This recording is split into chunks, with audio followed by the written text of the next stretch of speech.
ಅದು ಶಾಂತಿ ಕ್ರಾಂತಿ ಸಿನಿಮಾದ ರಿಲೀಸ್ ಸಮಯ.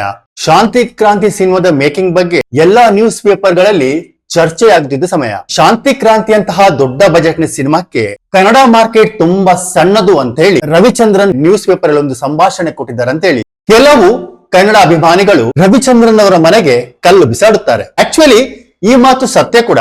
ಆ ಸಮಯದಲ್ಲಿ ಕನ್ನಡ ಚಿತ್ರರಂಗದ ಮಾರುಕಟ್ಟೆ ಅಷ್ಟೊಂದು ದೊಡ್ಡದಾಗಿರ್ಲಿಲ್ಲ. ಕನ್ನಡ ಚಿತ್ರಗಳು ಕೇವಲ ಕರ್ನಾಟಕದಲ್ಲಿ ಮಾತ್ರ ರಿಲೀಸ್ ಆಗ್ತಿದ್ವು. ದೇಶದಲ್ಲಿ ಕೆಲವು ಜನಗಳಿಗೆ ಪ್ರಾಕ್ಟಿಕಲ್ ಆಗಿ ಯೋಚನೆ ಮಾಡುವಂತಹ ಶಕ್ತಿ ಇರಲ್ಲ. ಶಕ್ತಿ ಇಲ್ಲ ಅನ್ನೋದಕ್ಕಿಂತ ಅವರಿಗೆ ಪ್ರಾಕ್ಟಿಕಲ್ ಆಗಿ ಯೋಚನೆ ಮಾಡೋದು ಬೇಡವೇ ಬೇಡ. ಇವರೆಲ್ಲ ರಾಹುಲ್ ಗಾಂಧಿ ಕೆಟಗರಿಗೆ ಸೇರಿದಂತವರು. ಇವರುಗಳು ಕಾಯ್ತಾನೆ ಇರ್ತಾರೆ. ಯಾವ್ದಾದ್ರು ಒಬ್ಬ ಪರ್ಸನ್ ತುಂಬಾ ಮಟ್ಟಿನ ಸಕ್ಸಸ್ಫುಲ್ ಆದ್ರೆ ಇವರುಗಳ ಹೊಟ್ಟೆಯಲ್ಲಿ ತಳಮಳ ಆಗ್ತದೆ. ಯಾವ್ದಾದ್ರು ಒಂದು ರೀಸನ್ ಹಿಡ್ಕೊಂಡು ಅದಕ್ಕೆ ಮಸಾಲಾ ಮಿರ್ಚಿ ಹಾಕಿ ಜನಗಳನ್ನು ದೊಂಬಿ ಎಬ್ಸಿ ಎತ್ತಿ ಕಟ್ಟುವುದು ಇವರುಗಳ ಕೆಲಸ. ಆ ಒಂದು ಪರ್ಟಿಕ್ಯುಲರ್ ವರ್ಡ್ ಅಂತ ತಕೊಂಡು ರವಿಚಂದ್ರನ್ ಮೇಲೆ ಸಿಕ್ಕಾಪಟ್ಟೆ ಅಟ್ಯಾಕ್ ಆಗುತ್ತೆ. ಅದಕ್ಕೆ ಮುಖ್ಯ ಕಾರಣ ರವಿಚಂದ್ರನ್ ಅವರ ಮಾತೃಭಾಷೆ ತಮಿಳು. ತಮಿಳಿಗನೊಬ್ಬ ಕರ್ನಾಟಕದಲ್ಲಿ ಬಂದು ಇಷ್ಟೊಂದು ದೊಡ್ಡ ಮಟ್ಟಿಗೆ ಹೆಸರು ಮಾಡಿದಾನಲ್ಲ ಅಂತೇಳಿ ಸಹಿಸಲಾರದ ಕಿಡಿಗೇಡಿಗಳಿಂದ ಇಂಥ ಕೃತ್ಯ ನಡೆದಿರುತ್ತೆ.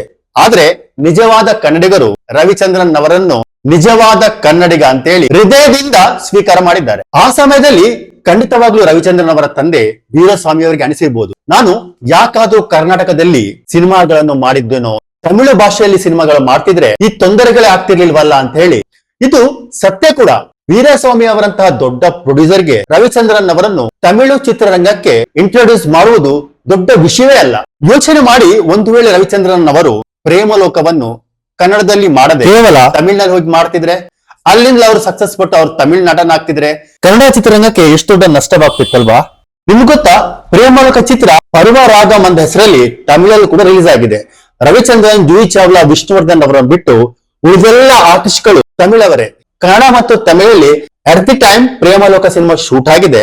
1987ರಲ್ಲೇ ಎರಡು ಕಡೆ ರಿಲೀಸ್ ಆಗಿ ತಮಿಳಲ್ಲಿ ಫ್ಲಾಪ್ ಆದ್ರೆ ಕನ್ನಡದಲ್ಲಿ ಸೂಪರ್ ಡೂಪರ್ ಹಿಟ್ ಆಗಿದೆ.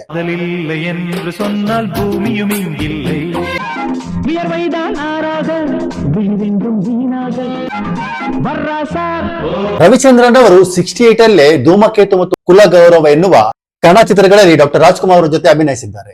ಪ್ರೇಮಲೋಕ ಚಿತ್ರಕ್ಕಿಂತಲೂ ಮೊದಲು ರವಿಚಂದ್ರನ್ ಅವರು ಪ್ರೇಮಿಗಳ ಸವಾಲು ಮತ್ತು ಚಕ್ರವ್ಯೂಹ ಚಿತ್ರದಲ್ಲಿ ಸಣ್ಣ ಪುಟ್ಟ ಪಾತ್ರಗಳಲ್ಲಿ ಅಭಿನಯಿಸಿದ್ದಾರೆ. ರವಿಚಂದ್ರನ್ ಅವರು ಚಿತ್ರರಂಗಕ್ಕೆ ಹೀರೋ ಆಗಿ ಬರುವ ಮೊದಲೇ ಈಶ್ವರ ಸಂಸ್ಥೆ ವೀರಸ್ವಾಮಿ ಅವರು ಎಷ್ಟೆಷ್ಟು ದೊಡ್ಡ ದೊಡ್ಡ ಹಿಟ್ ಚಿತ್ರಗಳನ್ನು ಕೊಟ್ಟಿದ್ದಾರೆ. ನಾಗರ ಹಾವು, ಭೂತಯ್ಯನ ಮಗ ಅಯ್ಯು, ಚಕ್ರವ್ಯೂಹ, ನಾನಿನ್ನ ಮರೆಯಲಾರೆ. ಆ ಸಂಸ್ಥೆ ಎಷ್ಟೊಂದು ಕಲಾವಿದರುಗಳಿಗೆ, ಎಷ್ಟೊಂದು ಟೆಕ್ನಿಷಿಯನ್ ಗಳಿಗೆ ಅನ್ನ ಹಾಕಿದೆ. ಅದೆಲ್ಲ ಈ ಪುಂಡ್ರಿಗೆ ಗೊತ್ತಾಗಲ್ಲ ಬಿಡಿ. ನಮ್ಮ ಹಣೆ ಬರದಲ್ಲಿ ಯಾವ ಜಾಗದಲ್ಲಿ ಯಾವ ಭಾಷೆಯ ಜನರ ನಡುವೆ ಸಕ್ಸಸ್ ಸಿಗುತ್ತೋ ಹೇಳಕ್ಕಾಗಲ್ಲ.